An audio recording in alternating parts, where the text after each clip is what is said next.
Tips to break free forever, inshallah, from haram, from bad habits. We want to learn these beautiful steps together, ya ikhwa. ከሐራም እና ከመጥፎ ልማዶች ለዘላለም ኢንሻአላህ ነፃ ለመውጣት የሚረዱ እርምጃዎች። እነዚህን ውብ እርምጃዎች አብረን ለመማር እንፈልጋለን። ሐራምን ለመከላከል በመታደርገው ጥረት ውስጥ የምታደርገው ተጋድሎ ሁሉ እንደሚታሰብልህ እንድታስታውስ እፈልጋለሁ። አንዳንዴ ሰዎች በጣም ሞከርኩ ግን አልሆነም፣ አሁን ምን ማድረግ አለብኝ? ተስፋ ቆርጫለሁ ይላሉ። አይደለም ወንድሜ፣ አይደለም እህቴ። አላህ ከራስህ ፍላጎት ጋር በጂሃድ ላይ እንዳለህ ያውቃል። አላህ እየሞከርክ እንደሆነ ያውቃል። የዚህም ትርጉም ከክፉ ምኞቶችህ ጋር መታገል ሙጃሃደቱን ነፍስ ማለት ነው። ለዚህም በአላህ ዘንድ ትልቅ ምንዳ ታገኛለህ። አንተ ለመሞከር የምታደርገው ጥረት ራሱ በአላህ ዘንድ ከፍተኛ ዋጋ አለው። ከጥቂት ቀናት በፊት እንዲያውም ትናንትና ነበር አንዲት እህት እንዲህ ስትለኝ ነበር፣ ተስፋ ቆርጫለሁ፣ እኔ ወደ እሳት ጀሃነም የሚገባ ይመስለኛል። ለዚህች እህት እንዲህ ብዬ ልነግራት ፈልጋለሁ፣ አይደለም ወደ አላህ ሱብሓነሁ ወተዓላ ለመቃረብ እየሞከርሽ እስካለሽ ድረስ መልካም ነገር ሁሉ ላንቺ ነው፣ እርዝነት ሁሉ ላንቺ ነው፣ ምህረት ሁሉ ላንቺ ነው። ልክ እንደዚህች እህት የጻፉልኝ ሌሎች ብዙዎች እንዳሉ እርግጠኛ ነኝ። ለመለወጥ የሚፈልጉ ምናልባትም ያንን መጥፎ ልማድ ለመተው ብዙ ጊዜ ሞክረው ያልተሳካላቸው ብዙዎች አሉ።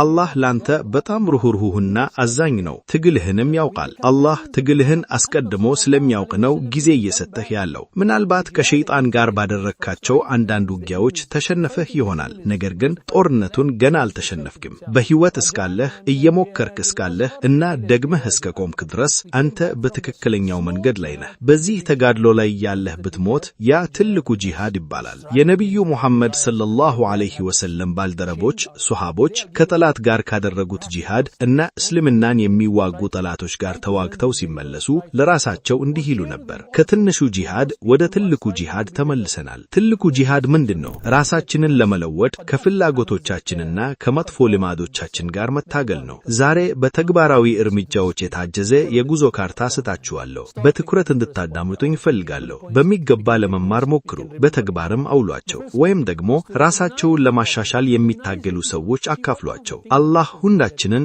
ንግግርን ሰምተው መልካሙን የሚከተሉ ያድርበን። በመጀመሪያው ነጥብ ልጀምር። ሁል ጊዜ በነጥቦች ነው የምናገረው። ማስታወሻ መቻል እንችላለን ኢንሻአላህ። 1. ችግሩን መለየት። አንዱ የሚከሰተው ነገር ብዙ ሰዎች መንፈሳዊ ችግር፣ መጥፎ ልማድ ወይም የኃጢአት ተግባር ያለባቸው መለወጥ እንዳለባቸው አለመረዳት ነው። ችግሩን አለመረዳት ወይም አለማወቅ በራሱ ችግር ነው። አሁን ግን ልንለያቸው ይገባል። በትምህርት ቤት እንደምንማረው አንድን ችግር ለመፍታት መጀመሪያ ችግሩን መለየት አለብህ ይባላል። ይህ 100% ትክክል ነው። ከዚህ ነገር እንዴት ነፃ እንደምትወጣ ለማወቅ መጀመሪያ ችግር እንዳለህ ማመንና መለየት አለብህ። አዎ ይህ ጉዳይ በኔ ውስጥ ያለ ድክመት ነው፣ ልቀይረው ይገባል ማለት አለብህ። ሲጋራ ማጨስ ይሁን ሱስ፣ ሐራም ግንኙነት ወይም ማንኛውም ነገር ችግር መኖሩን መለየት አለብኝ። በሽታ አለ፣ መጥፎ ልማድ አለ፣ መጥፎ ስነ ምግባር አለ፣ ልቀይረው ይገባል። መጀመሪያ ችግሩን መለየት። አልহামዱሊላህ። ለራስህ ታማኝ ሆን። አላህ በቁርአን እንደሚል ሰው በራሱ ላይ ምስክር ነው። ለሌሎች ሰዎች ሰበብ ትፈልግ ይሆናል፣ ነገር ግን ራስህን በሚገባ ታውቀዋለህ።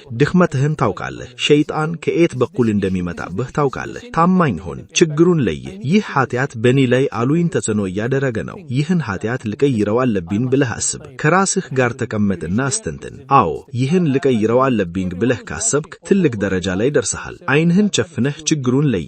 በልብህ አስብ። እኛ ኃጢአትን ለሰዎች እንናዘዝም፣ ለራስህ እመነው። 2. ንያህን ማደስ። ከማንኛውም ችግር ወይም ኃጢአት ነፃ ለመውጣት ሁለተኛው እርምጃ ንያህን ማደስ ነው። ንያህ ለአላህ ብዬ እለወጣለሁ የሚል መሆን አለበት። ለድህነቴ ስል እለወጣለሁ፣ በጀነት ውስጥ ከነብዩ ሙሐመድ ሰለላሁ ዐለይሂ ወሰለም ጎን ለመሆን ስል እለወጣለሁ። አሁን የመለወጫው ጊዜ ነው። አላህ ብዙ እድሎችን ሰጥቶኛል። አሁን እውነተኛ አማኝ መሆኔን ለአላህ የማሳይበት ጊዜ ነው ብለህ ንያ አድርግ። አንዱ ዑለማ እንደተናገሩት ማንኛውም ሰው ሐራምን ወይም ዝቅተኛ ፍላጎትን ለመተው እውነተኛ ንያ ካለው አላህ ራሱ ያንን ነገር ከመንገዱ ያስለግትለታል። አላህ ይረዳሃል፣ ወደ ትክክለኛው መንገድ ይገፋሃል። 100 ሰውን የገደለውም ሰው ታሪክ ተመልከት። ወደ አሊሙ ሄዶ 100 ሰው ገድዬ አላህ ተውባዬን ይቀበለኛል ብሎ ጠየቀው። አሊሙም አዎ አላህ ይቀበልሃል፣ ነገር ግን ወደ እገሌ መንደር ሂድ፣ እዚያ አላህን የሚገዙ ሰዎች አሉ፣ ከነ ከነዛ ጋር አላህን ተገዛ።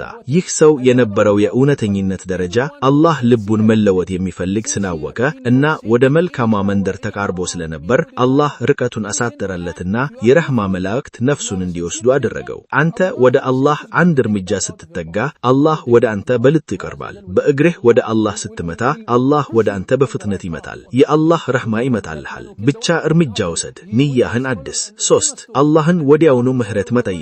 አላህን ጌታዬ ሆይ ራሴን ደጋግሜ በደልኩኝ፣ ራሴን እንዴት እንደምረዳ አላውቅም፣ እባክህ ማረኝ ብለህ ለምነው።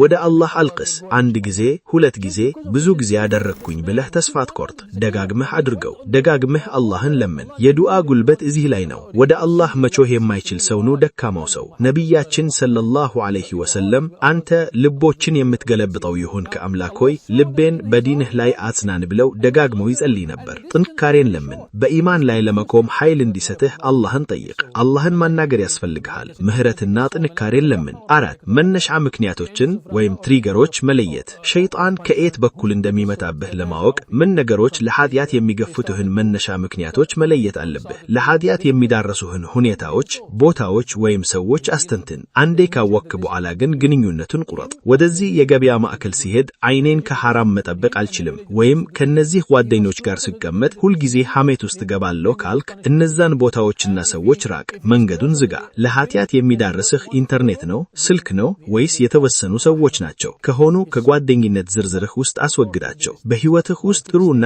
ዲን ያላቸው ሰዎች እንዲኖሩህ አድርግ። ሸይጣን የሚገባቸውን በሮች ዝጋ። እቋቋመዋለሁ ብለህ ራስህን ለፈተና አታጋለጥ። ዑለማዎቻችን ከኃጢአት ልክ እንደ አንበሳ እንድትሸሽ ይላሉን። ራስህን ለፈተና ፊት ለፊት አታቆም። በሮችህን ዝጋ። 5 መጥፎ ልማድን በሐላል ልማድ መተካት። ራስህን በመልካም ሥራ አዘዝ። መጥፎ ነገር የምታደርግበትን ጊዜ በመልካም ነገር ተካ። ለምሳሌ ስትነጋ ስልክህን ከፍተህ ሐራም የምታይ ከሆነ ወዲያውኑ ተነስተህ ዚክር አድርግ፣ ዱዓ አድርግ፣ ውዱእ አድርግ። ራስህን በመልካም ሥራ ካላተምከው ነፍስህ በሐራም ታተማሃለች። ይህ ከምር ነው። በዕለት ተዕለት ሕይወትህ ውስጥ ለዲንህ የምትሠራው ነገር ሊኖር ይገባል። መስጅድን መርዳት፣ ትምህርት መከተል ወይም ሰዎችን መርዳት ሊሆን ይችላል። መልካም ሥራ መስራት ጥሩ ስሜት እንዲሰምህ ያደርጋል። ተጨማሪም መልካም ሥራ ለመስራትም ጉልበት ይሰጥሃል። 6 ኢማንን ማጠናከር። ብዙ ጊዜ ሐራምን መቋቋም የሚያቅተን ኢማናችን ስለሚቀንስ ነው። ኢማንህን ካጠናከርክ ከኃጢአት ትወጣለህ። ኢማንን ምን ያጠናክራል? የዑለማዎችን ምክር መስማት፣ ዕውቀት መፈለግ እና ማስታወሻዎችን ማዳመጥ። ለዚህ ነው ይህን ፕሮግራም የዕለት ተዕለት ማስታወሻ ያልነው። በየቀኑ ማበረታቻ ያስፈልገናል። ኢማንህን ከፍ ብሎ እንዲቆይ በየቀኑ ራስህን ምክር፣ አስተምር። ሐዲሶችንና የቁርአን አንቀጾችን ተማር። የነቢዩ ሰለላሁ ዐለይሂ ወሰለም ሰሃቦች ከእርሷ ጋር ስንቀመጥና ስለ ጀነትና እሳት ሲነግሩን ልክ አይናችን ስር እንዳሉ አድርገን እናስባለን። ወደ ቤታችን ስንመለስ ግን እንዘነጋለን ይሉ ነበር። ኢማን መውረድ ተፈጥሯዊ ቢሆንም መፍትሄው ግን መልካም ሰዎች ጋር መሆንና ምክር መስማት ነው። የድጋፍ ስርዓት ወይም ጥሩ አካባቢ መገንባት።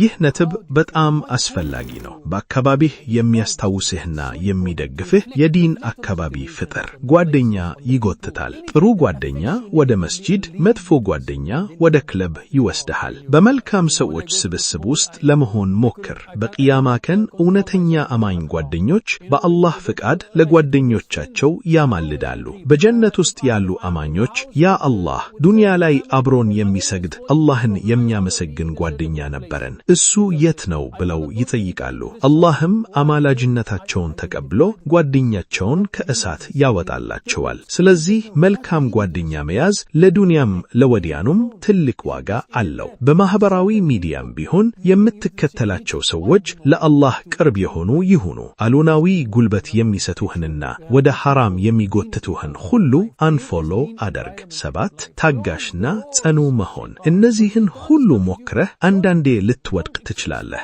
ግን ደግመህ ተነስ። አላህ አንተ ለእርሱ መንገድ ስትል እንደምትታገል ያውቃል። አላህ በቁርአን በእኛ መንገድ የታገሉትን በእርግጥ መንገዳችንን እንመራቸዋለን ይላል። ሞክረህን ቀጠል። ይህ የሸይጣን ጦርነት ነው። ጦርነቱን ለማሸነፍ ደግሞ ጊዜና ጽናት ይጠይቃል። ተስፋ አትቁረጥ። 9 ሞትንና የመጨረሻውን ዓለም ማሰብ። ወዴት እየሄድኩኝ ነው? ጀነት እገባለሁ? አላህ ይቀበለኛል? ብለህ ሁልጊዜ አስብ። ሞት ወደ አንተ የተወረወ ቀስት ነው። ዕድሜ ዕድሜህ ደግሞ ቀስቱ አንተ ጋር እስኪደርስ ያለው ርቀት ብቻ ነው። በየቀኑ ይህ ርቀት ያጠረ ነው። መለከል መውት ነፍስህን ሊወስድ ሲመታ የራሕማ መላእክት ይሆኑ ወይስ የቅጣት? ያኔ ፈገግ ትላለህ? የሂሳብ መዝገብህ ሲከፈት መጽሐፌን ይውልኝ ለማለት ዝግጁ ነህ? ይህ ዓለም ተያሚ ነው። ለአላህ ተብሎ የተሰራ ሥራ ብቻ ነው የሚቀረው። ነቢያችን ሰለላሁ ዐለይሂ ወሰለም የኔና